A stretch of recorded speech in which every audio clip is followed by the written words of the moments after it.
Looks like the referee. Oh, okay, never mind. Now we're going into starting up our next match. So I don't know if the sentry will still be in but on the floor, or if it will be out and disqualified. But I guess we're going to find out here in 3, 2, 1 as we kick off this match. You can see there in that UI there, looks like they've got no sentry connected. So it looks like the referees did ultimately kick out that sentry due to it falling on the floor. We've still got some awesome action here from those other 2 ground robots on the red team as they leave their base. Interesting to see the red base being blue color, but that's all right. I think this the purple plates might not show exactly up on our cameras correctly, but oh, that yeah, purple there does right. show the invulnerability there. Or, well, there's the shield still being active there on that base. You know, it's still being in that state where you can't quite hit it. You're right. It is purple in real life. That was my mistake. It is not blue. Looks like both teams driving around a little bit. Take a look here at that red driver's perspective. You can see both of their standards. Looking around the field for a bit. Looks like that bottom standard there, looks like red number 4 is getting refilled in the refill zone. Getting some more ammunition. Yep. And now you can see what it looks like to be getting refilled. They have to use that that hopper to refill the container. Yeah. Per the rules this year, you can only use that that little ladle or spoon device to load the balls. And that's going to be a common error that we see happen to a lot of the newer teams, and that's going to be a projectile overspeed penalty, and that is what happens whenever your flywheels are shooting too fast, and it will knock the referee system will knock your robot offline. Like that Penn State team, they could be in a defensive position there, but like maybe perhaps near that barrier there on their side of the field. Looks like they only fielded an infantry this match. No hero as well for a blue team, but they do have that sentry up on the rail. Penn State not really moving. Their sentry turret is looking, though. As you can see in the top right corner, their sentry turret is having a glance around. We're about to see if it's about to recognize a target and fire as one of the red standards is creeping up on the sentry looking to get a shot. Yeah, we can see here in this midfield view, red standard 3 is just peeking from the bottom of your screen towards that blue side of the field, towards the blue base, and like mentioned, the blue sentry and blue standard. We can also see red standard 4 there, having just been reloaded, now moving around the red side of the field, doing a little bit of a spin to win there. I don't know what is happening on the blue side, but they do not seem to be moving. Maybe be playing defensively, but they have not shot anything as well. You can see there from their first Their gold is full. I don't know if they have purchased the starting ammo, because it is 600 out of 600, as you can see in the middle of the screen, versus the Alliance's 500 out of 600, meaning they have spent money on ammo. Oh, Looks like they're going to run into each other. Yeah. But maybe not the best strategy there, colliding into each other, but you know, just figuring things out as you go. I don't really know if it's a card because it's your own team, but...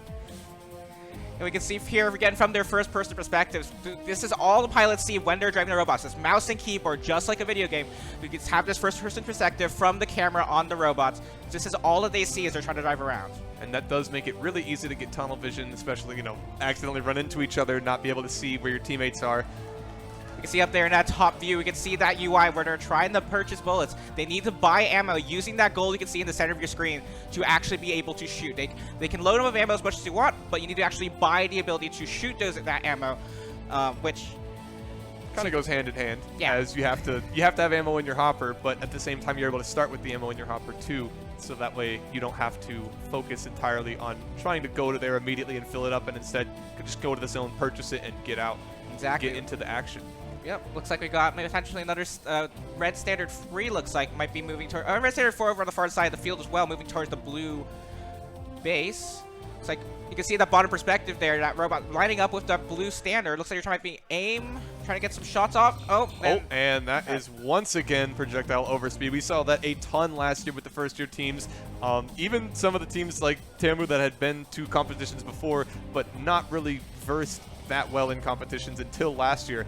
The projectile overspeed being you're able to run your flywheels faster than the referee system will allow, and unless you purchase the projectile speed path and you shoot if you're only supposed to be shooting 15 meters a second and you shoot 28, then that will knock your system offline and penalize you appropriately.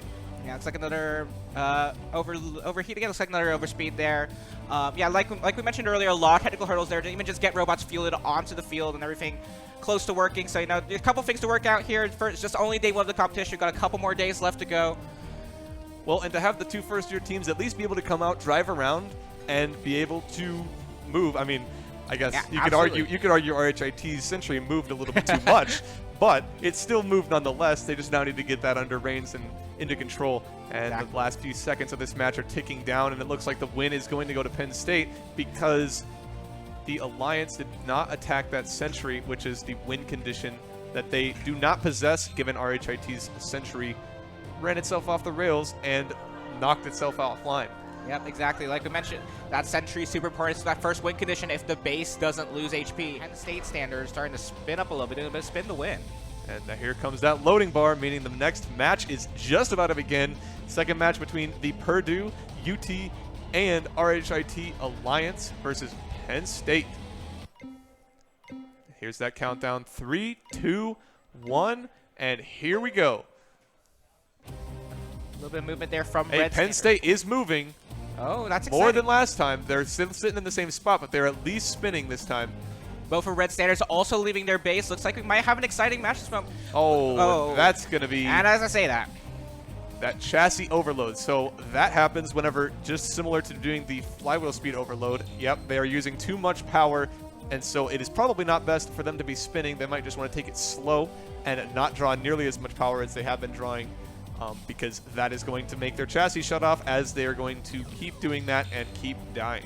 Yeah, like we were talking about earlier, a number of ways to accrue damage in this game. One of them is overpower, drawing too much power with that chassis or related robot components. That's been the winner. It takes a lot of power, a lot of work in building it, you know, making work around the code and the mechanics and all that, but also power. And now we are getting some shots onto that Sentry. That Sentry health is dropping. If that Sentry health drops to 0 and they get one shot on the base, that will put Purdue, UT, and RHIT into the next round of this competition, because they're going to proceed through the best of 2.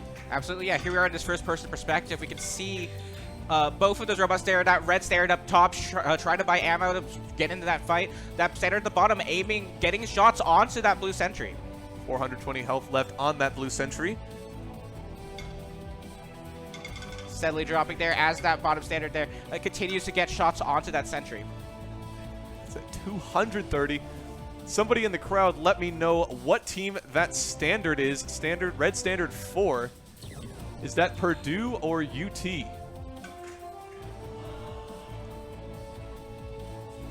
Couple shots there from the crowd over from the pit crew members of the Alliance team there. It's like they're watching the match along with us, and I think the Red Standard 3 looks like up to the wall. Lost a couple balls of ammunition there, but that's all right. But it is moving. It's still moving. It's still up. It's still online, and it is not overheating from the chassis, as we have seen the Blue Standard 3 do on repeat. Yep, we can see here now Red Standard 3 lining up, trying to get some shots onto that Sentry. Blue Standard once again. Robots revive here at Army also once they die.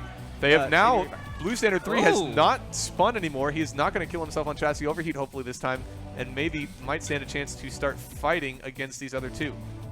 Yeah, but it's going to be a bit of a tough challenge here for that blue team, though, because they only fielded one ground robot. That one Standard you can see there. And as you can see in this shot, both Red Standards are now in that blue. That's going to be the Sentry with 10 health left, and that Sentry is knocked offline. All they have to do is damage the base once, and they will be in the first place. There it is. Yeah, we can hear, from our position, we can hear the sounds of the bullets hitting the blue base there. You can see at the top right of your screen. That base HP has dropped from the base initial 2,000 to 1925. That'll give Red the win if they can keep this up and not get any damage on their base. 2 minutes left is a long time, as it looks like we are seeing more damage come onto that base, but I do not know where. Oh, the Penn State robot is currently on the commentator's side. On the bottom left of the camera, you can just see the wheel, and that's not going to be a good position to be able to attack the base. And so if the Red Alliance keeps attacking, they will be in the lead for a sizable margin. That Blue Standard once again looks like over using electricity there, overdrawing power. They've died once, or they have come offline once again. You can see that the little timer there in the top right showing how long they have until they revive. Hopefully, to see if they can stop this rush from the Red team on their base. That Red team doing a really good job keeping the pressure on and actually doing offensive things this time. They took the Sentry out, putting them now in first place with that base damage. Yeah, we can see once again at that top corner, Blue Red Standard 3 going back for a reload. Using up all that ammo there to shoot at that blue base, getting that little bit of blue damage there on that blue base, but that's all it really takes with 1 minute left in the match. Yep, 1 minute left, as you just said, and that is probably not going to be enough time for these 17mm projectiles to take out that base. But like you said, tiny bit of damage is all you need. You need 5 damage on that base, and that's all it takes as long as the other team doesn't do 5 damage to your base. And with Purdue or Penn State's robot currently dying to overheat pretty much every time it comes back online, it's kind of a given that they're not going to be able to get to that base and do any damage at all. Yep. Now down to around 25 seconds left in that match. We're still in that red perspective. You can see that red Stater free now coming back after that reload, getting some shots out of the blue base. Red Stater 4 coming maybe to assist. No, looks like trying to go back to reload. With 50 seconds left in the match. They've got this. It looks like they're actually using the center buff point. Yep, and that center buff will keep you alive for longer, as it will make you take less damage and heal, I believe. Yep, not that really matters because we've got 3 seconds left in this match. 2, 1. And that is the match. For the first time, we have seen not a 2-0 closeout. We have seen a 1-1 so far, which is phenomenal.